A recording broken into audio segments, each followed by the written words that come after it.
فرشتوں کو رب بنایا مشرکین مکہ نے، فرشتوں کے نام پر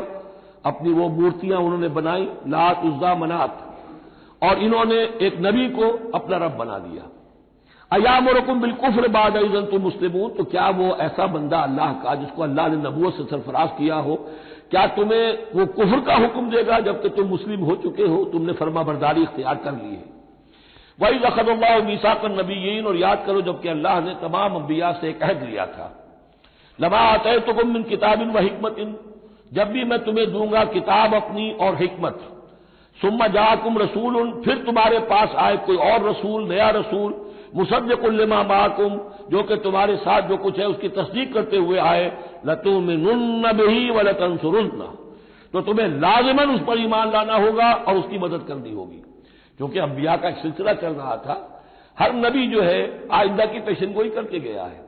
اور یہ بھی ختم نبوت کے بارے میں بہت بڑی دلیل ہے کہ ایسی کسی شے کا ذکر قرآن میں یا حدیث میں نہیں ہے، بلکہ اس کے برعکس ہے کہ نبوت مجھ پر ختم ہو گئی ہے، ورنہ اس سے پہلے تمام انبیاء حضرت مسیح حضور کی بشارت دے کر گئے، تمام انبیاء کی کتابوں میں بشارتیں موجود ہیں۔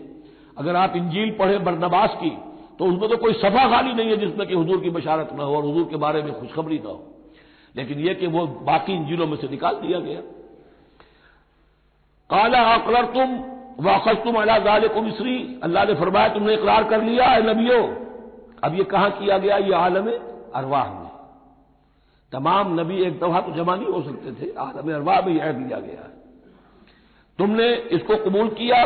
اور اس پر میری ذمہ داری قبول کر لی۔ قالوا اقررنا، جیسے ہم سب کے سب کہہ کے آئے تھے الست بربکم قالوا بلا،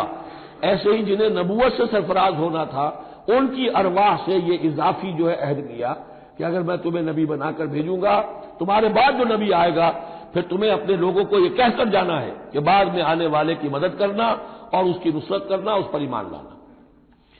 قال فاشهدوا وانا معكم من الشاهدين، تو اللہ نے کہا تو اچھا تم بھی گواہ رہو اور میں بھی گواہ ہوں۔ فمن تولى بعد ذلك، تو جس نے بھی منہ موڑ لیا اس کے بعد، فاولئک هم الفاسقون، تو یقیناً وہی ہے سرکش لاہنجار۔ افغیر دین اللہ یبغون، تو کیا یہ اللہ کے دین کے سوا کوئی اور دین چاہتے ہیں؟ وَلَهُ أَسْلَمَ مَنْ فِي السَّمَاوَاتِ وَالْأَرْضِ طَوْعًا وَكَرْهًا وَإِلَيْهِ يُرْجَعُونَ، جبکہ آسمانوں اور زمین میں جو کچھ ہے اللہ کے سامنے سر تسلیم خم کیے ہوئے ہے، چاہے خوشی سے اور چاہے مجبوراً، اور اسی کی طرف ان سب کو لوٹا دیا جائے گا۔ قُلْ آمَنَّا بِاللَّهِ، یہ دیکھیے 16ویں رکوع کی سورہ بقرہ کی آیات جو ہیں تقریباً تھوڑے سے لفظی فرق کے ساتھ، کہیے آمنا باللہ، ہم ایمان لائے اللہ پر، وما انزل علینا، جو نازل کیا گیا ہم پر، وما انزل علی ابراہیم و اسماعیل و اسحاق و یعقوب والاسباط، اور جو کچھ نازل کیا گیا ابراہیم پر، اسماعیل پر، اسحاق پر اور یعقوب پر اور ان کی اولاد پر، وما اوتی موسیٰ و عیسیٰ والنبیون من ربہم، جو بھی موسیٰ کو دیا گیا، عیسیٰ کو دیا گیا، تمام انبیاء کو دیا گیا ان کے رب کی طرف سے، لا نفرق بین احد منہم ونحن له مسلمون، ہم ان میں سے کسی ایک کے مابین بھی کوئی تفریق نہیں کرتے اور ہم تو اللہ کے فرما بردار ہیں۔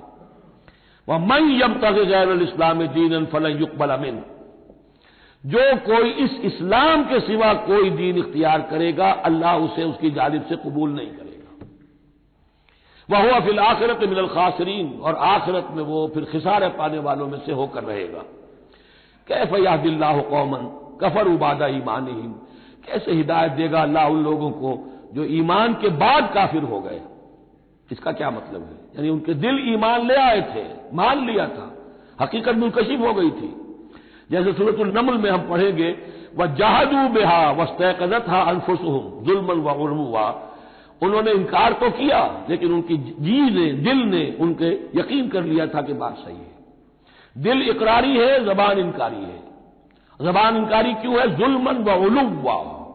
حق تلفی کرنے کے لیے اور اپنی سربلندی کے لیے، اپنی چودراہٹ کے لیے، بغیم بینہم، ورنہ دل ان کے ایمان لا چکے تھے۔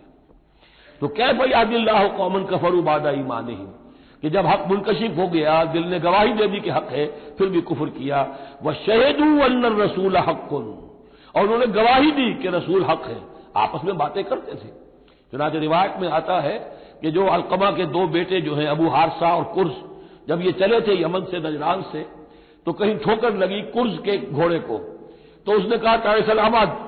ہلاک ہو جائے وہ دور والا، یعنی جس کی طرف ہم جا رہے ہیں، محمد کی طرف صلی اللہ علیہ وسلم۔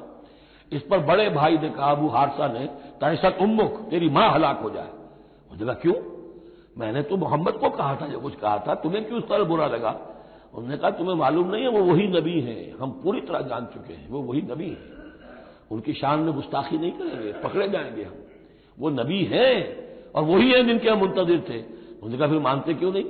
تم جانتے ہو ان بادشاہوں نے ہمیں بڑا مقام دیا ہوا ہے،